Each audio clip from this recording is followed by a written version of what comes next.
Let's talk about sex and how the lack of sex can affect a relationship. Or does it? I don't know. Stick around and listen and we'll find out.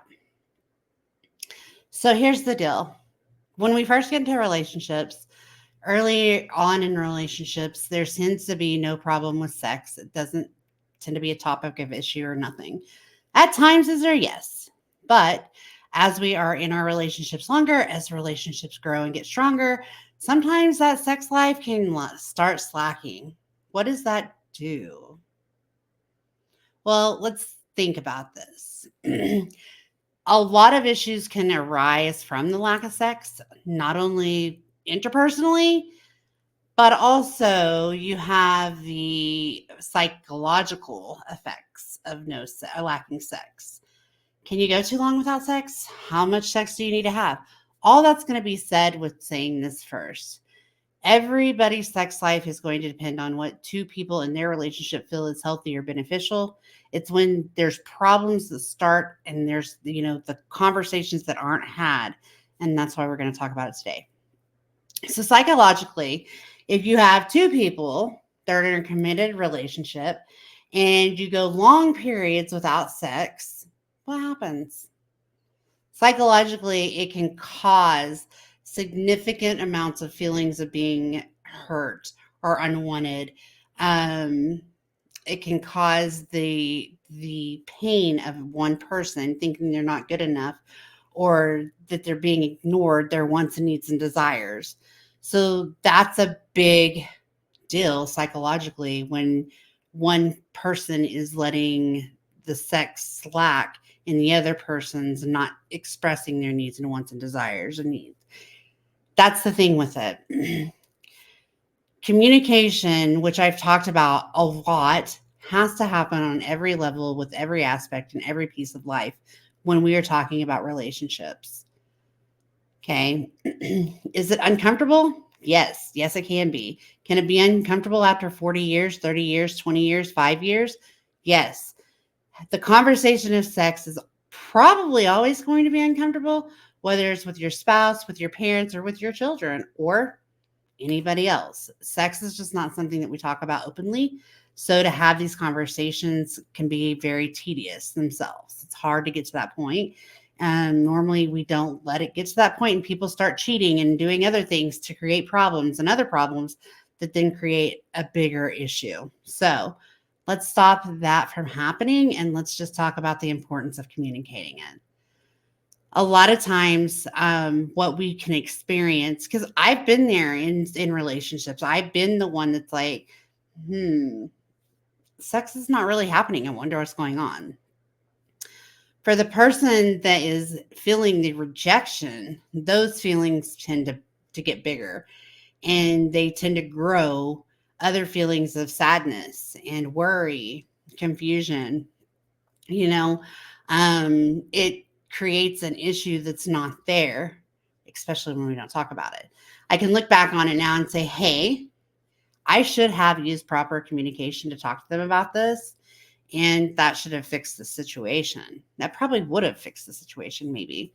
9 times out of 10, it would have. So, with that person that I'm speaking with particularly, it was something that I wasn't good at communication at that time.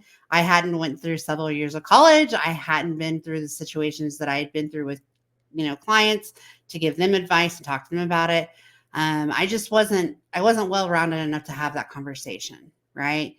It wasn't until after I was divorced that that conversation became like, oh, wow, I should have had that conversation, but I didn't. Um, and I don't think that the lack of sex from them was about wanting to be mean towards me or, any of that. I don't think it was anything that I did. I think it was more of she's a busy person. Let me not try to, make it more time from her. I think that it was truly out of a space of it just not being of importance and more of an understanding on their part, but yet they didn't understand that I was feeling the way I was feeling. So it became an issue. Um, Sex physically has been proven to help reduce our stress levels. I said it, y'all. Our cortisol levels are affected by sex, right? Also with inflammation. Sex decreases inflammation. Believe it or not, it even boosts moods and it regulates our hormonal bodies, right? It just keeps a regulation happening that should be there. So, no, am I saying a lack of sex is always going to cause all these issues? No. But it has been seen that with a lack of sex, you see these um, physical issues as well as the interpersonal issues that are happening, and it becomes hard. So, what do we do about that? How do we change that? The first thing is don't be afraid or embarrassed or ashamed of talking about sex. Sex is normal. You wouldn't have been here without it. Honestly, think about that. You would have been here without sex. Okay. Sex is very common and very safe and can be very fun. And there's nothing wrong with it. People think of like talking about sex is wrong. What's wrong with talking about sex?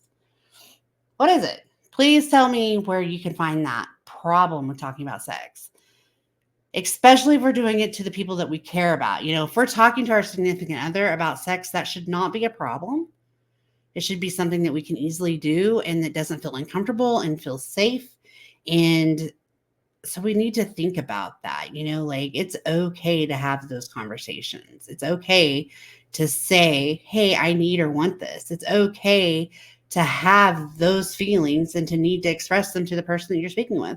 Because what if they've just gotten so busy in life that they need that person to say, hey, you're too busy, we're not having sex, and I think that we need to make this a priority. What if that's all it takes? What if there's a fear of a medical issue and they feel all alone, but yet feel that they're messing up? But they can, you bring it to them and they're like, this is what's going on. Let's talk about it. You can be their support system through going to the doctor, figuring out, or maybe somebody just doesn't have the stamina that they used to have. Maybe that's what you can do is you're opening that conversation to where you're getting a better understanding of what's happening. And then it allows for that to bring a boost to your sexual life because, hey, you're openly talking about things, right? But overall, if you talk about the lack of sex and how it can affect your relationship, personally, those are the two big things, physically and then interpersonally. Those are two big effects, right? What does it do for people's minds? It makes them wander. If we have a lack of sex in relationships, oftentimes people will start looking elsewhere. Am I saying that's right? Not at all.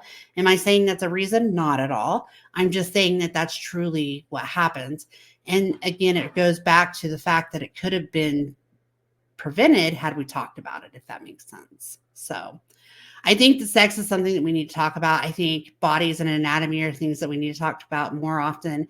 I feel that we don't, as a society whole, allow those conversations to happen because of embarrassment or shame. And to be honest, some of those are the best, healthiest conversations you could have. I can remember a time when I would hear about my mom's sex life and be like, eee, gross, nasty. But I sit here today as an older adult and I'm like, if it wouldn't have been for that, I really wouldn't have been here. Right. So I feel like I could truly go to my mom about anything because she created me, right? She had sex to create me. She obviously knows what she's doing. She made 3 kids. It's life's good, right?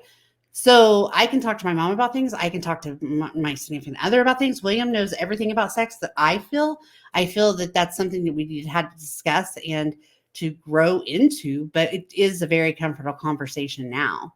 It's also, something that allows conversation to talk about the wants and needs and the desires. I just feel like the whole stigma around talking about sex is just too much. I think we got to be comfortable as people knowing that it's a healthy gesture in life, knowing that it can do good things to our bodies, to our minds, to our souls, especially if we're in a loving relationship where that can be happening. So I would ask and say, if you're in a situation where you're just like, I really don't know what to do, what I would ask you to do is realize that you're with somebody because of the feelings that you have for them and that you should trust them because of those feelings, right? So if you guys can't figure it out on your own, there are therapists that actually put their whole life into this. Maybe it's more than just, couples counseling. Maybe it's actually sex therapy or something of that nature to work through things. But there is available help out there, right? Communication is the key. Talk openly about your wants, needs, and desires. Be who you are and don't be afraid to be that person, right? And as I said in the beginning of this, relationships are very unique in their own. Find what works best for you and your person that you're enjoying, and you guys discuss it. You guys have those conversations, but whatever you do, make it work and be healthy about it, right? I don't want anybody to leave here being ick about sex because that's not what I'm trying to do. I'm saying be the change in that. Create the change that you want to be. So I hope you guys have a good day. Start those conversations if you haven't, and don't let sex affect your relationship. Thank you for watching, and I'll be back.